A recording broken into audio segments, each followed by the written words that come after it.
Hi everyone, welcome back to my channel. 2 दिन से मैं वीडियो अपलोड नहीं कर पा रही हूँ क्योंकि मुझे अभी रूम शिफ्ट करनी है। जब शिफ्टिंग की बारी आई एंड अच्छे से पढ़ाई भी नहीं हो पा रही थी, तो मैंने सोचा कि आप लोगों से कुछ चीज़ें शेयर किया जाए जो कि आप लोगों के लिए हेल्पफुल हो जाएगा। और जो लोग दिल्ली आने के बारे में सोच रहे हैं उनके लिए तो मतलब मस्ट वॉच वाला वीडियो मैं बताऊँगी, क्योंकि कुछ चीज़ें हैं जो हमको दिल्ली आने से पहले पता होना चाहिए। ओके, लेकिन मेरा ऐसा कोई दोस्त या फिर कांटेक्ट में कोई था नहीं जो यहाँ पे पहले से मौजूद है, मतलब जो इन सारी चीज़ों को पहले से झेल चुके हो, वैसे वाला कोई नहीं था। मेरे पिछले 1 साल में दिल्ली का एक्सपीरियंस एंड जो जो ट्रैवल में मैं गो थ्रू हुई हूँ, वो सारी चीज़ें मैं आपको बताना चाहूँगी। Okay, let's talk about today's topic. पहला क्वेश्चन ये आता है, इज़ इट नेसेसरी?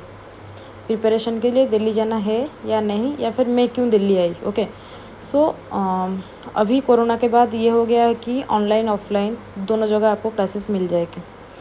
अगर आप ऑनलाइन क्लासेस में कंफर्टेबल हो तो I would like to suggest कि इससे अच्छा और कोई चीज़ नहीं है। अगर आप ऑनलाइन क्लासेस कर सकते हो, अच्छे से घर बैठ के पढ़ सकते हो, तो देन स्टे होम या फिर कोई ऐसा जगह जहाँ पे आप कंफर्टेबल हो, बिना डिस्टर्ब के पढ़ सकते हो। ओके, क्योंकि घर का खाना भी मिल जाएगा, यहाँ का खर्चा भी बच जाएगा, सब स्टेइंग वगैरह जो खर्चा होता है।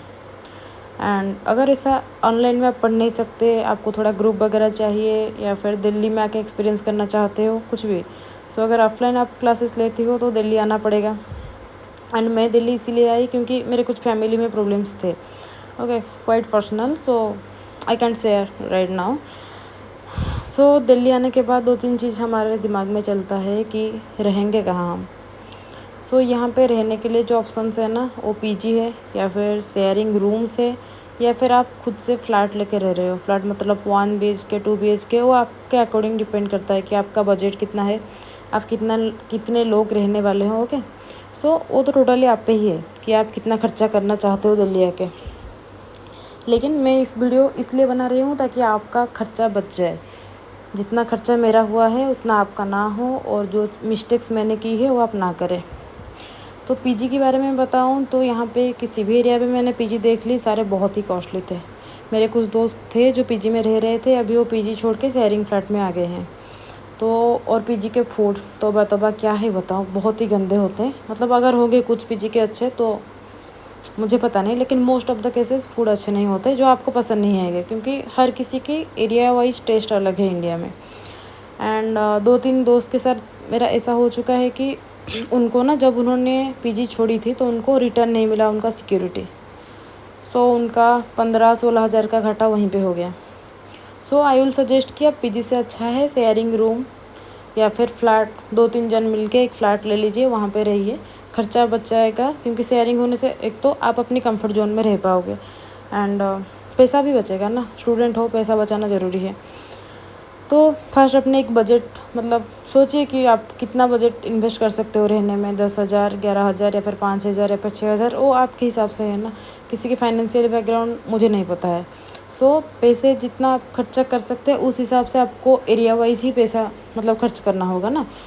एरिया के बारे में रिसर्च करिए कि किस किस एरिया में आप रह सकते हो। सर्च करने के लिए ना आपको मैं बता दूंगी 3-4 टेलीग्राम ग्रुप, अगर किसी को चाहिए है तो वहाँ पे मिल जाएगा घर। बहुत सारे ग्रुप है जहाँ पे ओनर्स ऐड डालते हैं, OLX वहाँ पे भी डालते हैं कभी कभी। लेकिन दिल्ली में मोस्टली, जैसे हम सबको पता होता है कि यहाँ पे ब्रोकर्स बहुत ज़्यादा हैं। मोस्टली सबको ब्रोकर के थ्रू ही मिलता है, जिनका चार्जेस किसी कहाँ मतलब कहीं कहीं 1 मंथ की है, कहीं कहीं 2 मंथ की भी है, कहीं कहीं 15 डेज़ की है। वो एरिया के अकॉर्डिंग डिपेंड करता है। ओके, जब ब्रोकर से आप बात कर रहे हो ना, ट्राई टू बार्गेन, मतलब आप उनसे बात करिए कि थोड़ा सा भैया कम कर दीजिए, हम स्टूडेंट हैं, ऐसे बोलेंगे ना, वो लोग कम कर देते हैं। मतलब मेरी जो ब्रोकर थी पहली बार, उन्होंने 3-4 हज़ार का कंसेशन कर दिया था। यू कैन ट्राई कि थोड़ा सा भैया कम कर दीजिए, स्टूडेंट्स है, ऐसे बोल के कर सकते हैं। नाउ लेट्स कम कि कौन सी एरिया में रहनी है। क्या हमको सिर्फ ओल्ड राजेंद्र नगर में रहनी है, या फिर दूसरे एरिया में रहकर भी हो पाएगा? ओके, ओल्ड राजेंद्र नगर में जितना भी हाउसेस है, 1 BHK सिंगल रूम बोल दो, शेयरिंग फ्लैट बोल दो, सारे एरिया से ज़्यादा कॉस्टली वहीं पे है। क्राउडेड भी है, स्टूडेंट्स बहुत सारे हैं, मतलब वहाँ पे तो सिर्फ स्टूडेंट्स ही होते हैं, सबको पता है। आप ट्राई करिए नियर बाई एरिया में, जैसे कि शादीपुर हो गया, पटेल नगर, वहाँ पे आगे जाओगे तो आप मोती नगर, कीर्ति नगर, अप टू रमेश नगर, या फिर उसके आगे भी जा सकते हो। वो आप पे डिपेंड करता है कि आप कितने देर ट्रैवल करके आ सकते हो। अगर आपको ज़्यादा भी ट्रैवल नहीं करना है तो आप up to Ramesh Nagar try कर सकते हो। 5 या 10 मिनट मेट्रो में लगेगा आपको, एंड आपका बजट काफ़ी हद तक बच जाएगा पैसा आपका, क्योंकि आप करोल बाग और क्या बोलते हैं उसको, ओल्ड राजेंद्र नगर से जितना दूर जाओगे उतना ही आपको बजट कम पड़ेगा, मतलब खर्चा कम रहेगा, बजट क्या कम होगा। सो ट्राई कि आप इन सारे एरिया में रह जाइए ना, क्योंकि ऐसा नहीं ना सिर्फ ओल्ड राजेंद्र नगर में रहेंगे तो पढ़ाई होगी। अगर आपने कोचिंग ज्वाइन कर ली तो जाओगे ही आप ओल्ड राजेंद्र नगर, रोज़ रोज़ जितना देर क्लासेस हो कि उतना देर वहीं पे रह जाना। लगभग सारे एरिया में आपको मिल जाएगी लाइब्रेरी, एंड मार्केट एसेस हर एरिया में है, स्टूडेंट्स अभी हर जगह रह रहे हैं। सो ऐसा कुछ नहीं है कि सिर्फ ओल्ड राजेंद्र नगर में रुकना है। अगर ज़्यादा खर्चा करनी है तो रह सकते हैं आप, उसमें कोई दिक्कत नहीं। एंड अगर आपने ब्रोकर ले ली या फिर खुद से आपको कोई घर मिल गया, कुछ चीज़ें हैं घर लेने से पहले भी आपको कन्फर्म करनी होती है, ओके, जो मैंने नहीं की थी। तो जब आप घर ले रहे हो, घर हो, रूम हो, फ्लैट हो, कुछ भी हो, तो ओनर के साथ 1 to 1 कन्वर्सेशन कर लीजिए एक बार। उसमें बेसिकली आप उनसे ये चीज़ कंफर्म करिए कि आपका जो इलेक्ट्रिक मीटर है वो आपके लिए सेपरेट है या फिर किसी और के साथ कंबाइंड है, ताकि जो 200 यूनिट फ्री वाली स्कीम है दिल्ली में, आप उसका लाभ उठा सकें। क्यों ना उठाए, हम स्टूडेंट हैं, राइट। सो ये चीज़ें कंफर्म करिए कि ये गवर्नमेंट मीटर है या नहीं, या कमर्शियल मीटर है। तो जैसे कि शादीपुर, पटेल नगर, इन सारे एरिया में ना बहुत सी ओनर्स ऐसी हैं, बोल देते हैं ये कि ये गवर्नमेंट मीटर है, लेकिन वो एक्चुअली में नहीं होता है।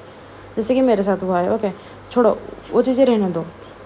लेकिन हाँ, इस एरिया में थोड़ा सा पानी की दिक्कत है, तो आप पहले ओनर से वो चीज़ें कंफर्म करिए कि इलेक्ट्रिसिटी का सीन क्या है और पानी का। पानी में भी पानी का मोटर अच्छी कंडीशन में है कि नहीं, वो भी एक बार चेक कर लो। अगर बीच में ख़राब हुआ तो सारा का सारा पैसा आपसे ही लेंगे वो लोग। सो पहले से ही चेक कर लीजिए। एंड अगर फर्निश्ड हाउस ले रहे हैं तो उसमें जो भी चीज़ें उन्होंने दे रखी है, जैसे कि फ्रीज़, एसी और एक्वागार्ड, ये तीनों चीज़ें तो मिल जाती हैं आपको। तो मोस्टली एक्वागार्ड और एसी, ये दोनों अच्छे से सर्विसिंग करा के लीजिए, क्योंकि जब आप घर मतलब घर चेंज करोगे या फिर छोड़ के जाओगे यहाँ से, सर्विसिंग वो आपसे कराएंगे। तो जब आप रह रहे हो अच्छे से सर्विसिंग कर लो। रहने के बाद 1-2 दिन ना सारी चीज़ें अच्छे से यूज़ करो, और उनको बताओ कि अगर ये चीज़ ख़राब है आप ठीक करके हमको दो, क्योंकि हम पे कर रहे हैं इसके लिए, राइट। सो जो चीज़ें आपको प्रॉब्लम लग रही है ना, बता दो उनको जाके, क्योंकि बाद में वो सुनेंगे नहीं, और सारी चीज़ें आपको आपके हाथ से ही खर्चा करना पड़ेगा। क्योंकि जैसे मैंने किया था, जब हम आके यहाँ पे रहे थे, हमने एक्वागार्ड के लिए 1500 से या 2000, मेरे को याद नहीं है अच्छे से, लेकिन मैं और मेरे दोस्त ने मिलकर उतना खर्चा किया था। सो ये चीज़ें छोटी छोटी चीज़ें हैं जो शायद आपको पहले से ही मतलब ध्यान में रखना है। एंड फूड के बारे में बताना चाहूँगी, अगर आप नॉर्थ इंडिया से हो तो मुझे नहीं लगता कि ज़्यादा प्रॉब्लम होती होगी दिल्ली के खाने में, ओके। जैसे कि मैं ईस्ट से हूँ, और जो लोग मेरे दोस्त साउथ से हैं उनको भी थोड़ा सा प्रॉब्लम होता है यहाँ का खाने का, क्योंकि जब मैं पहले आई 2-3 दिन बाहर खाई तो मेरा तबीयत का बैंड बज गया था।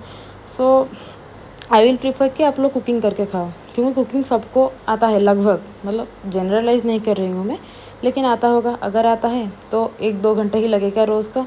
खाना बना लो खुद के लिए, एक ही बार में 2 बारी के लिए बना लो और खाना बना के खाओ। ये एक तो आपके लिए अफोर्डेबल होगा, देन आपकी हेल्थ के अकॉर्डिंग भी होगा, क्योंकि आप जिस एरिया से हो उस एरिया की फूड बना के खाओगे तो हेल्थ पे ज़्यादा इफेक्ट कुछ नहीं आएगा। एंड एक और चीज़ है जो आप कर सकते हो, आप मेड को हायर कर सकते हो जो आके आपके लिए खाना बना के चली जाएगी, okay. That up to you कि आप कितना पैसा खर्चा कर सकते हो, क्योंकि मैं तो खाना बना के ही खाती हूँ, क्योंकि यहाँ का खाना मेरे तबीयत के लिए बिल्कुल भी नहीं है। सो अनदर थिंग कि जो गर्ल्स आ रही हैं दिल्ली में, उनके लिए एक सिक्योरिटी कंसर्न है जो मैं बताना चाहूँगी, कि जब हम आते हैं ना, मतलब कोई फ्लैट में अगर कोई लड़की पहले से रह रहे हैं और उन्होंने आड़ दे दी है, टेलीग्राम में हो या फिर कहीं पे, तो हम सोचते हैं ना कि ब्रोकरेज की चार्ज बच जाएगी, चलो रह लेते हैं उनसे। सो आई विल सजेस्ट कि पहले आप ना उनसे जाके मिलो, 2-3 बार मिलो उनसे, जान पहचान थोड़ी बढ़ाओ। अगर आपको कंफर्टेबल लगे तभी जाके रुको, मतलब इतने में भी सफिशिएंट नहीं है, बट ट्राई कि आप कोई नॉन पर्सन के साथ ही रहो, मतलब पहले से दोस्त हो या फिर कोचिंग ज्वाइन करने के बाद दोस्त बन गए तो उनके साथ ही रहो। आपकी सिक्योरिटी का ना टेंशन नहीं होगा फिर, क्योंकि कुछ कभी कभी हो जाता है, मतलब कुछ प्रॉब्लम अगर हो गई तो आपको ही भुगतना पड़ेगा। सो सो ये सारी चीज़ें थी जो मैं बताना चाहती थी आप लोगों को, एंड आई होप कि this things are helpful for you. And let me know in the comment section कि अगर किसी और चीज़ के बारे में मैं आप लोगों को हेल्प कर पाऊँ, so I will definitely try to help you guys, क्योंकि जो चीज़ें मैंने फेस की है मैं नहीं चाहूँगी कि कोई और फेस करे। ओके, सो जैसे कि मैं अभी यूट्यूब में मुझे एक भी जन अगर देख रहे हैं, अगर ये वीडियो उनके लिए हेल्पफुल हो गया, सो मतलब वही चीज़ें मेरे लिए ना बहुत मैटर करेगी कि कोई बंदा या बंदी जिससे मैंने फेस की ये चीज़ें वो फेस ना करे। So yeah, that's it for today, and thank you for watching.